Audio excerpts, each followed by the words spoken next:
Good evening, everybody, and once again, thanks to Destination Uri for giving me this opportunity to talk about some local news, local scale, primarily on the Camlough, Bessbrook, Darramore area. But tonight, I'd like to start off with a massive congratulations to the Armagh Camogues for once again doing us proud. That was the first Premier Junior All-Ireland since 1993, and just a fantastic win against Cavan. An absolutely fantastic win. Brilliant performance, and fair play to the girls. Really, really proud of them, and they've done us really, really well. But also, like, a big, massive congratulations. Those are the five. Just that previous photograph, Cal, five local women playing for Armagh ladies football team. Absolutely brilliant. That's between Shane O'Neill's and Carrick. Fantastic game again against Monaghan, Ulster Championship.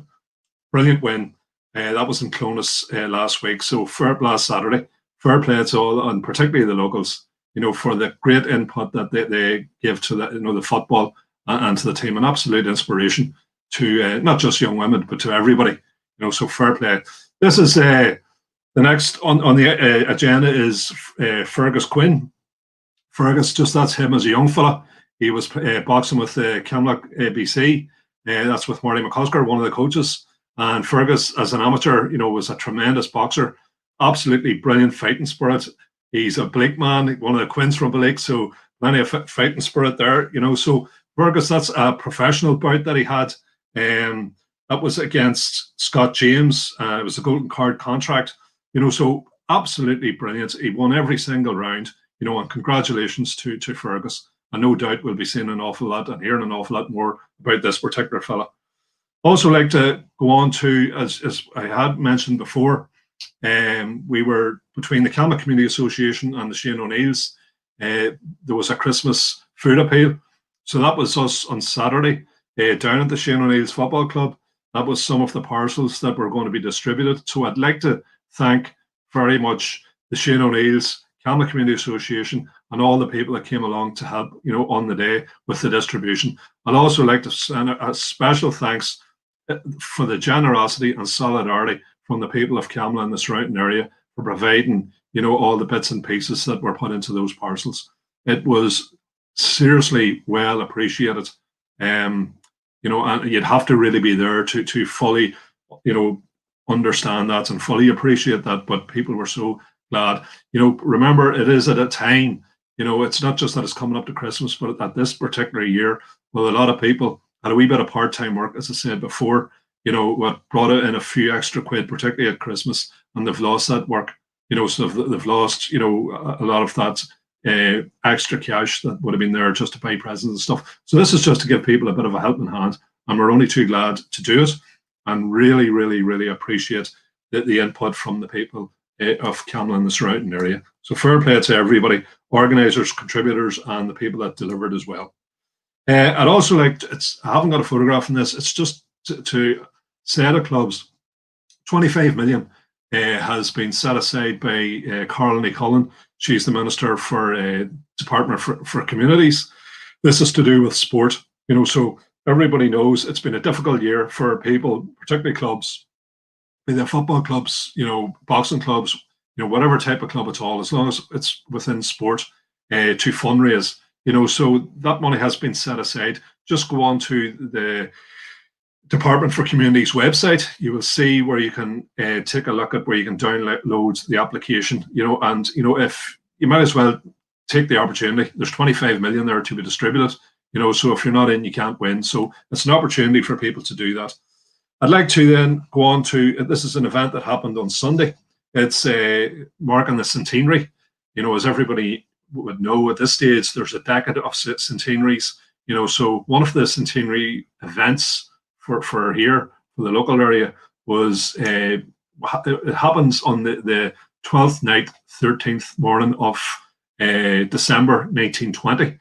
And, I'm sure most people know the history of the RAC and the Black and Tans. Anyhow, local volunteers of the Irish Republican Army, they set up an attack. It was a big operation. There was an attack on the barracks in Camlough, and at the same time, there was an ambush down at the Egyptian Arch. Anyhow, the Black and Tans made their way through the ambush, got into Camlough, and in the aftermath of all that, they burnt quite a few premises, family homes, pubs, all of that type of stuff, shot up different places as well. So there was a night of mayhem after that. And we locally, put up 2 plaques, as you can see, just behind the lads there, just to commemorate, the 100 years.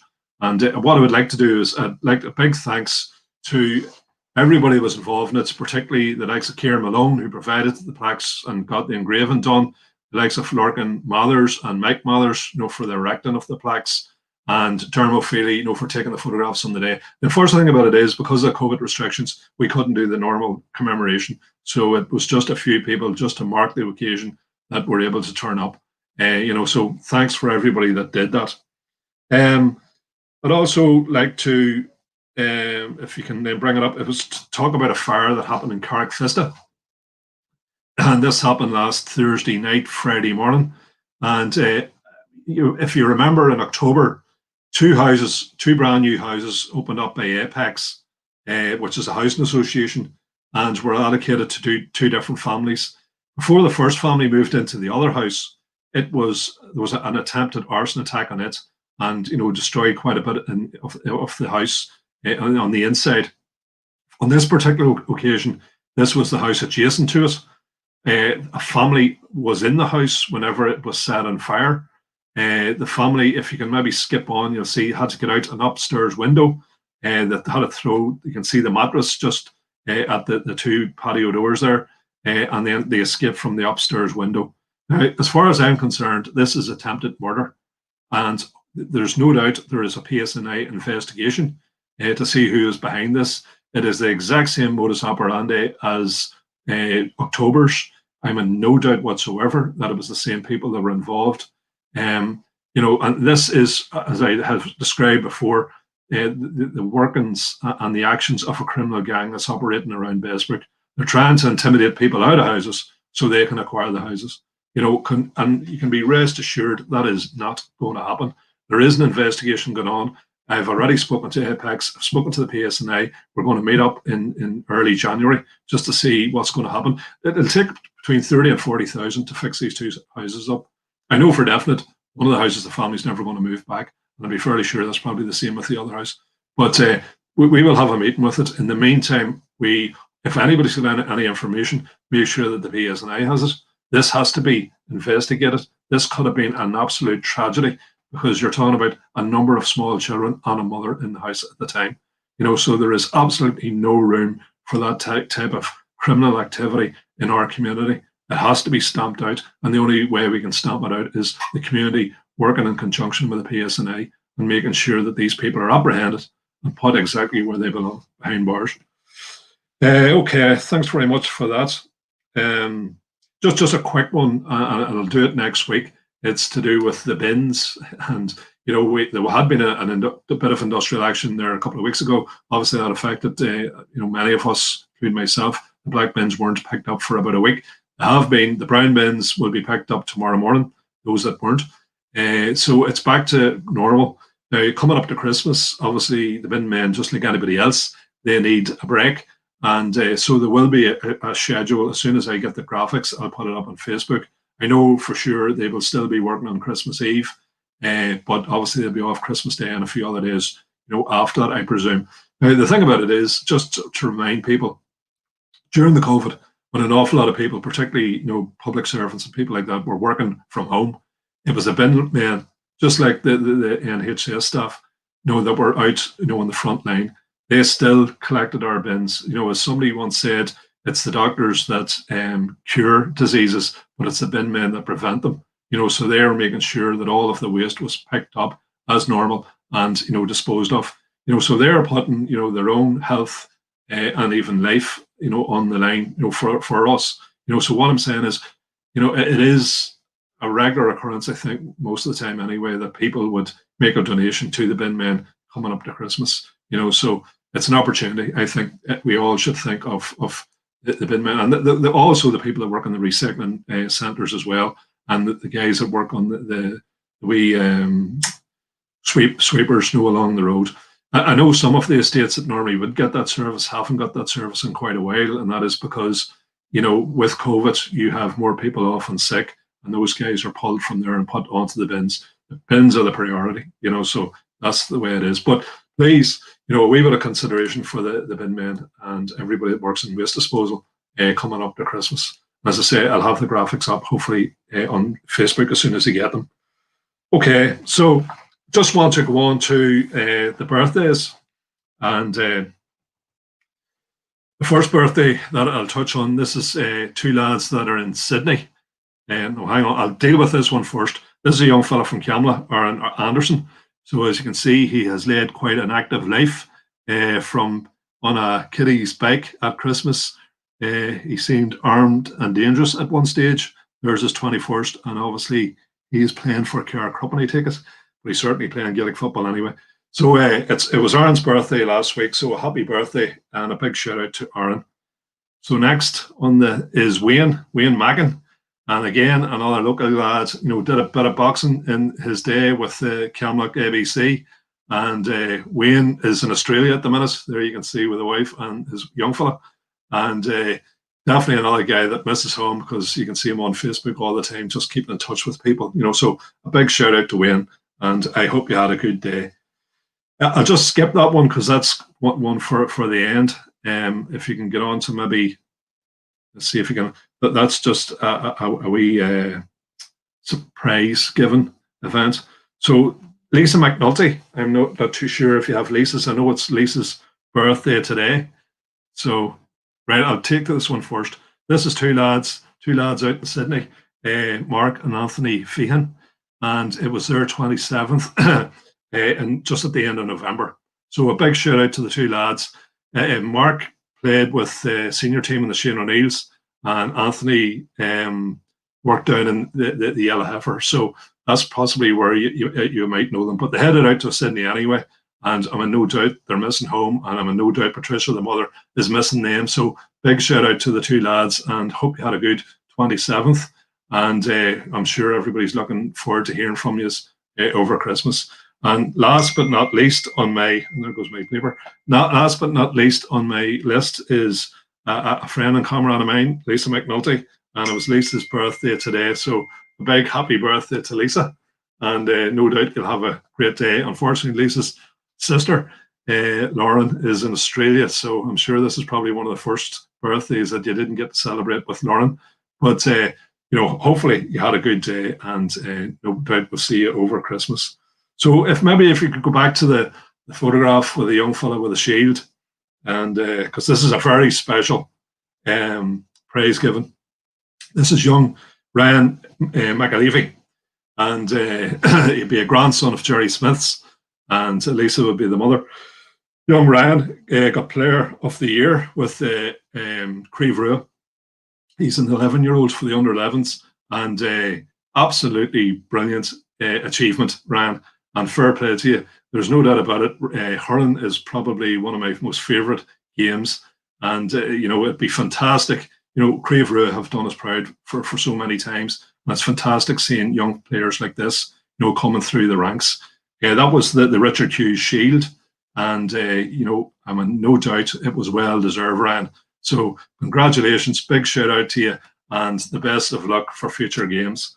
So what I would like to do is I'd like to end off. There is a Christmas message just to be played out here. That's from our local councillor, Una McGuinness, and of course Santa Claus as well. So it's Nala Shana from me. And here, Sam. Hi everyone, Councillor Una McGuinness here. I hope you're all keeping well in these strange times. 2020 has been a year to remember for all different reasons. The community spirit in Camlough has been second to none. Throughout this pandemic, there has been volunteers right across the village helping those less fortunate than themselves. I would particularly like to commend Shane O'Neill's and Camlough Community Association for the latest Christmas food appeal. All donations by people were greatly received, and any recipients of those parcels can't thank you enough. I'm sure all the boys and girls in Camlough have been good all year round, and I'd like to commend the children for all their efforts throughout this pandemic. It has been a very hard year for them too, and adults must remember that children have been very well behaved throughout the year and in following all the restrictions. There was a fear that Santa might not be able to come due to the pandemic, that he would be stuck in the North Pole and not able to travel. But I'm delighted to say that Santa will be coming on Christmas Eve, and I have heard that he's not too far away at the minute.